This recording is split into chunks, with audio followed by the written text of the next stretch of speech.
I will cover this video on mind map in two parts. In the first part, I will discuss various aspects of mind map, like what it is, its legacy, its benefits, and so on. I will also cover a bit about brain. The knowledge about brain is essential to understand mind maps well. In the second part, I will discuss a few more brain functions and then move on to the rules and tips for creating a mind map. We will now see what is a mind map. Tony Buzan quotes, "Mind maps are a unique thinking tool that will bring out your natural genius and enable you to shine in every area of your life." Shortly we will see who is this Tony Buzan. Moving on to what is a mind map, it is the easiest way to put information into your brain and retrieve it from your brain. These mind maps helps to learn, organize and store information in a natural way. I emphasize in a natural way, which helps you to easily access the information. So the emphasis on natural way has got to do with the understanding of brain, what we are going to see in this part. Then this mind map, what is this? Like we say picture is worth 1,000 words. If a picture is worth 1,000 words, then a mind map is a picture containing a picture. So you can just imagine, see how much information it can hold and save. It's a unique way of radiant thinking. We would have heard about the horizontal way of thinking, vertical thinking and so on. But mind map promotes the radiant thinking and it uses both left and right side of your brain. Mind map is a technique that allows us to visually structure an idea or a concept. It helps to learn, recall and remember even complex subjects. It is not restricted to any subject. These mind maps can be used in every walk of life, be it an engineer or a lawyer or a doctor. Anybody can use it, even for students. So it is very simple and easy to create, which we will see in the next part. Mind map is being widely used in the academic and corporate world. Institutions have now started using mind maps for teaching their students, whereas corporates use it for brainstorming, idea generation, project planning and even day-to-day planning. It is notable that corporates spend thousands of rupees for training their employees on this technique. This technique was pioneered or made famous by Mr. Tony Buzan. We will see about him in a short while. This technique, remember, is a very powerful technique which has evolved over a series of research and experiments conducted on human brain. Here you see the different uses of mind maps, which itself has been shown as a mind map. So the academical use are highlighted in red and the professional uses shown in green. So the first benefit is first uses in the way of thinking, the creative way of thinking, then planning your activities, storing and retrieving information, notes taking, be it a student or a professional, for anybody it's useful, then in meetings, presentations and learning, and lastly recalling what was learnt.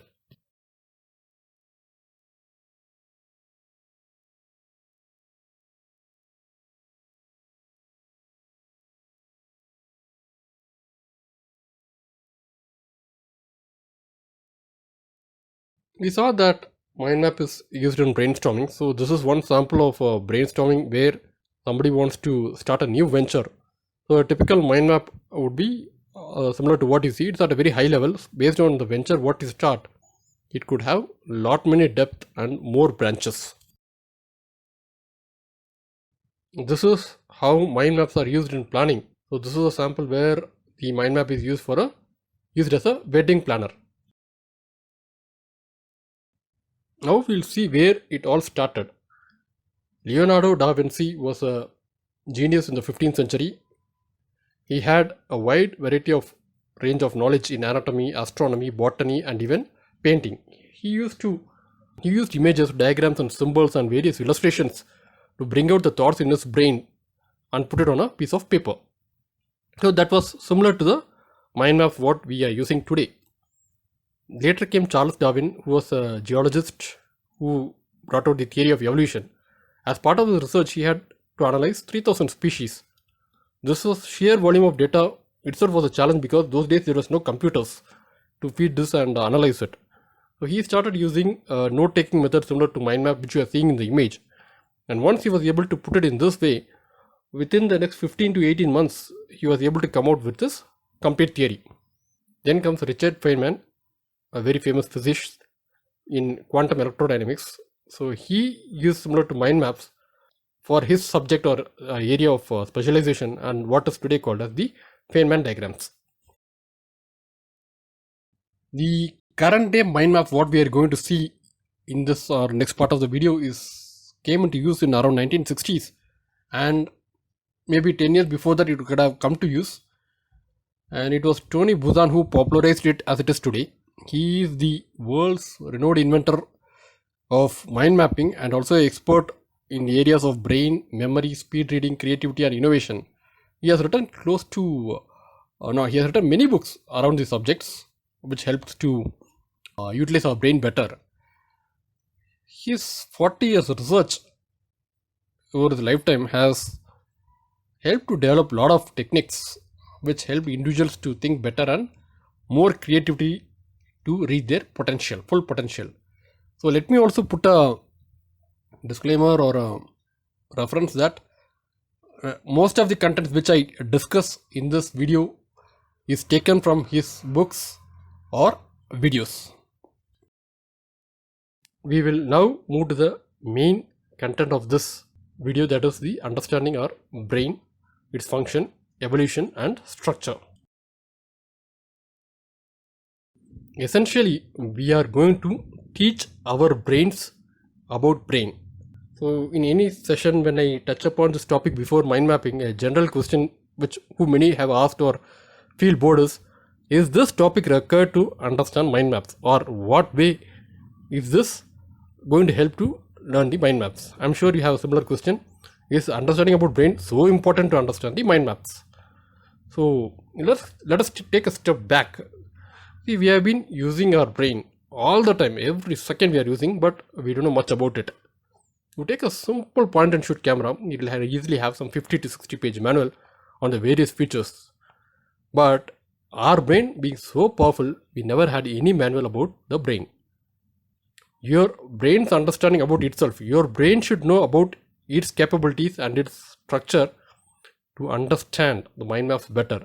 And as a matter of fact, brain's understanding of brain is important not only for mind maps but for similar techniques which are used in improving the effectiveness of our brain for learning and so on. So let us quickly understand about our brains in the next few minutes. This is really going to help you to understand your brain better. Please stay on with me till I complete this. The brain has four important parts: the brainstem, cerebellum, limbic system and the cerebrum. Each of these parts evolved in different periods of time. Mean to say, the brainstem has been with humans over the last 500 million years. The cerebellum developed a little later and has been with the human beings for the last 400 years. The limbic system developed over the last 300 million years, and cerebrum is the lastly developed part and has been in existence over the last 100 million years. So we are not going to see much in detail, you can read it. So this mind mapping has got more to do with cerebrum, so we will see more about cerebrum. Cerebrum is the part of the brain which helps in a wide range of skills regarding memory, communication, decision making, creativity and so on. As I told you, cerebrum is the part of the brain that is going to be used to create mind maps. We just now saw that of the 4 parts, that was the latest or the lastly developed part of the human brain. If we can understand the full power and potential of the cerebrum, we can strengthen our mental and physical performance in every area of our life. The structure of cerebrum. So if you see the cerebrum, there are 2 hemispheres. There are left and the right hemispheres. These 2 hemispheres are connected by close to 300 million nerves called as the corpus callosum. These nerves shuttle information between both the 2 hemispheres. Now we will see about brain cell, which is very much related to the mind maps which you are going to see. Please pay attention to this. For centuries, the human knowledge about human brain was limited to it being a 3.5 pound structure and a simple grey matter. But with discovery of microscope, things changed. When the first microscope came, a human being saw in brain had a number of tiny blood vessels that was feeding the brain. Then the power of the microscope improved. You have a higher power microscope. There they could see that the brain had thousands of tiny dots. But at that time it was not clear what these tiny dots or what was their use for. And few years later, still the microscope power increased and they could see a little more details. So there were more tiny dots than what was earlier identified, and additionally they could see these dots had tiny extensions emanating from it. Then came the super sensitive electron microscope, where they could study more about these tiny dots, and it was named as neurons. The picture what you see is a neuron. A neuron had a nucleus and branches in all the directions. The nucleus was treated to be the center of the neuron, which you can see in the zoomed image. It was like neuron's brain. This nucleus is like the brain of this one neuron. The power of this one nucleus can be equated to that of a computer. It is basically like a brain inside the brain cell of your brain. Could sound a bit confusing, but just please stay on with me. Everything will get clarified in some time. These neurons are connected to many other neurons nearby, as you see in the image. Adult brain contains close to 120 billion neurons, of which 100 are in cerebellum and 20 are in cerebrum. Please note that this 120 billion neurons is not written on stone.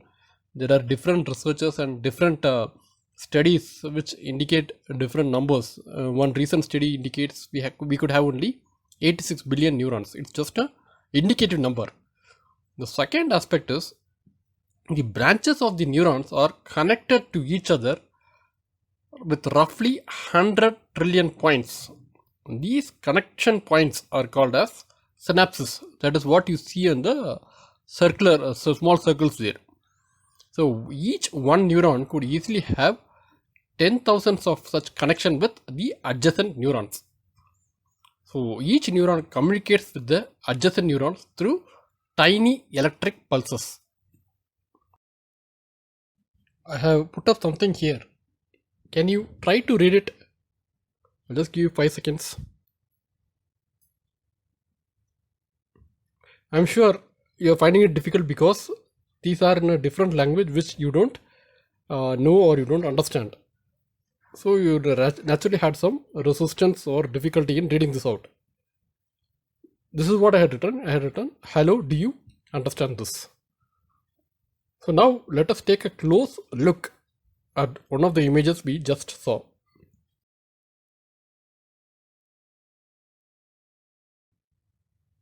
If you closely observe this image which we saw a little while ago, what do you feel? What does it resemble? Does it not resemble like a mind map? This one single neuron structure, its branches resembles very much like a mind map. So, mind map is similar to the natural way our brain cells are arranged and how these neurons communicate. If you remember the earlier part of this video, we told that mind map uses natural ways. So this is how it happens, and this is the reason why I insisted that understanding of this brain cells is very much important to understand or better appreciate the mind maps. Your brain is now convinced that mind map is a powerful tool, and it is easy to absorb this because it follows the brain's natural way of communication. So in the next video, we will see a few more brain functions and move on to the steps needed for creating a mind map, along with a few practical tips and pitfalls when you draw a mind map. Thank you.